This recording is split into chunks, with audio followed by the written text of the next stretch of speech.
into CBS News 24/7 prime time. It's 7 o'clock in the east, 4 o'clock in the west. I'm Juliette Goodrich, and you're watching the #1 free streaming news service in America.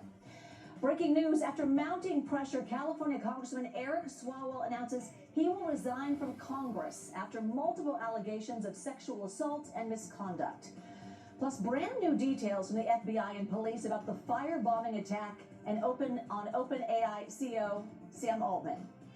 Officers from Southern Station responded to the 1400 block of 3rd Street where a subject was threatening to burn down the headquarters of OpenAI. And the president defends a now deleted AI image of him as Jesus as the war of words between the president and Pope escalates. No, I don't, because Pope Leo said things that are wrong. The blockade begins. More than a dozen U.S. warships now stopping tankers going to and from Iranian ports in the Strait of Hormuz. And after an enthusiastic welcome home, the Artemis astronauts get back to work, what they're doing to prepare for a return to the lunar surface. But first, we start with breaking news. California Democratic Congressman Eric Swalwell said he will resign from Congress as he faces sexual assault and misconduct allegations. This comes a day after he dropped his bid for California governor. He made the announcement on social media. Swalwell apologized to his family, staff, and constituents, but said he will fight the claims made against him. He also acknowledged efforts from other Congress members who were ready to vote him out of Congress. All this came after allegations from a former staffer were published in the San Francisco Chronicle on Friday. Since then, other accusations have surfaced, including one under investigation by New York City prosecutors. I want to bring in CBS News California accountability correspondent Julie Watts for more on this. So, Julie, Eric Swalwell suspending his run for governor and now resigning from Congress. What are you learning about his resignation now? Well, it appears from all accounts that his resignation really was just a pressure campaign from the very top. Keep in mind, he was sort of a darling. He had support from Pelosi, from the administration, from the Newsom administration. There was no, everybody was sort of waiting for that big endorsement to come. But now, when you're getting sort of calls from the very top, people who supported you saying you need to step down, this is a distraction, he stepped down. So he's still not obviously admitting any guilt, but the writing was on the wall. He really didn't have a choice. He was either going to be censured or he could voluntarily step down. I think that's what he did. And this really throws the Democratic Party into a tailspin. So what now happens to his seat in Congress? Well, there's already an election underway for his seat. So now the governor will have to call a special election. What this does actually is it helps the people who are currently running for his seat, because now there's an additional election, which means they can get additional campaign contributions and sort of build their war chest, right? So it does help them to raise money or give them the ability to raise more money. But ultimately, his seat was up anyway, and there already is a group of people running to replace him. So let's talk about Swalwell's assault allegations. In regards to those, where does the investigation go from here? Well, I mean, certainly there is a criminal investigation, at least that's what we're hearing, underway in New York. I think that now that he has dropped out, or he is resigning from Congress, you won't see that sort of congressional investigation. This actually might help him because there will be less chatter, there will be less investigating from within, but certainly that criminal investigation will continue. And, by all accounts, people are expecting more allegations to come out. But, Juliette, from people who told me they've known about these sort of inappropriate interactions, the text messages, the relationships with interns, they had always categorized it up until recently as sort of inappropriate relationships. And they were actually surprised to learn that there was actual assault allegations. And so, from what I'm hearing, we have heard some of the worst so far, but certainly there are more folks out there and more stories that we will likely hear in the coming days. Yeah, I was going to ask you if there was any type of accountability if others may have known about Swalwell's reported inappropriate relations with subordinates in the past. It's interesting because I've been asking everybody that. How is it that the candidates who are doing opposition research on Swalwell are the ones that were able to identify this when folks say it's been sort of not a very well hidden secret for years?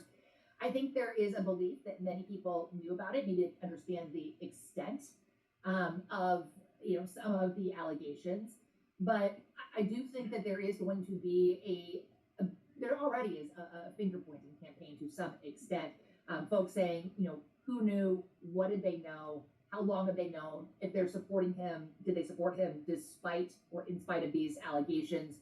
I do think there will be more finger pointing, Julie. I think it's just a matter of time. Yeah, Julie Watts. Julie, thanks so much.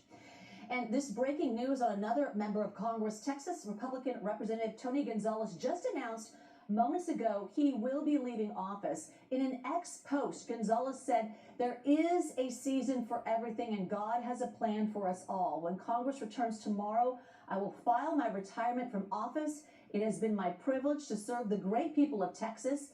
Gonzales has admitted to a sexual relationship with a former staffer who later died by suicide.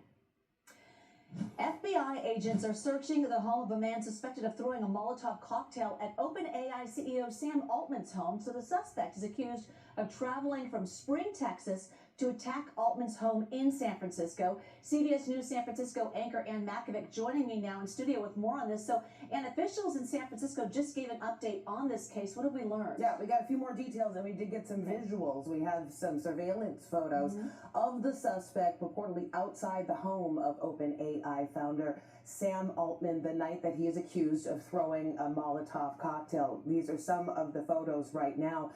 We're hearing that bystanders were actually able to put out a fire that had been started by this incendiary device.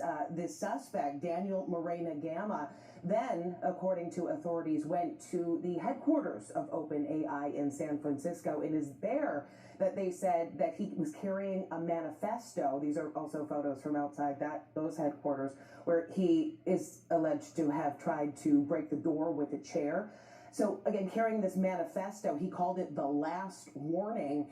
And in it, it said that by some miracle, and this was referring to the CEO, Sam Altman, of the company, by some miracle, if you were able to live through this, that he should take this as a sign that he should redeem himself. So a lot of questions about his concerns, his personal concerns about artificial intelligence. Of course, that is something that does ignite a lot of passion on both sides. And we heard from the DA about this. When it comes to that manifesto, she said she doesn't want to give a lot of details. She doesn't want to give a platform for the hate. But she did also say this about the debate.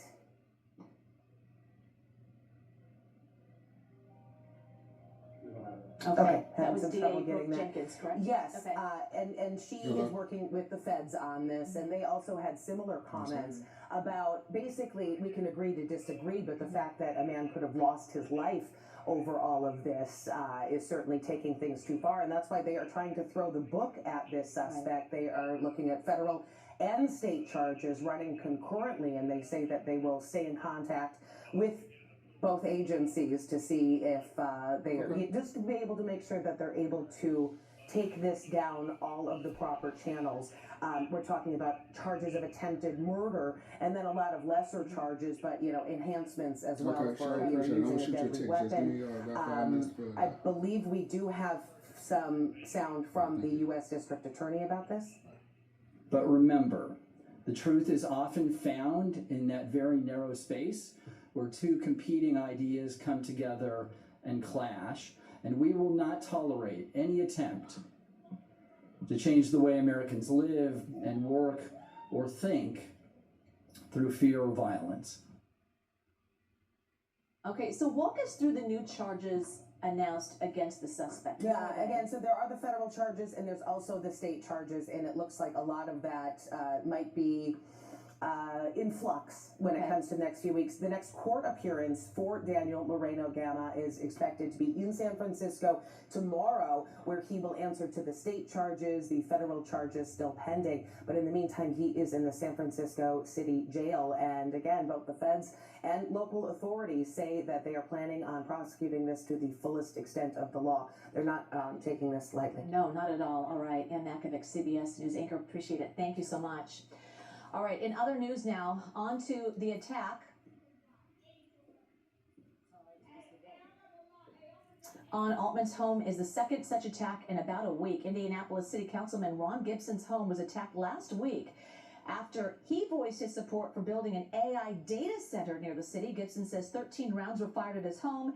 He also says he found a note reading "no data centers" under the doormat when he went outside. Police have yet to identify a suspect, and the FBI is now assisting in this investigation. President Trump facing criticism even from some of his most vocal supporters over an AI-generated image right there. He posted appearing to depict himself like Jesus. Fox News contributor Ari Fleischer called the post, quote, inappropriate and embarrassing. Republican Congressman Don Bacon also responded saying, quote, to me it was a gaudy and juvenile post. Trump responded to the backlash today saying he thought the image depicted him as a doctor.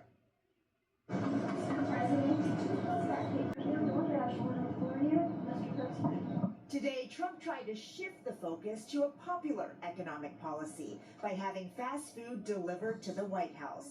The driver, a grandmother from Arkansas, says no tax on tips has made a huge difference. I saved over $11,000 by not having to claim. Coming up.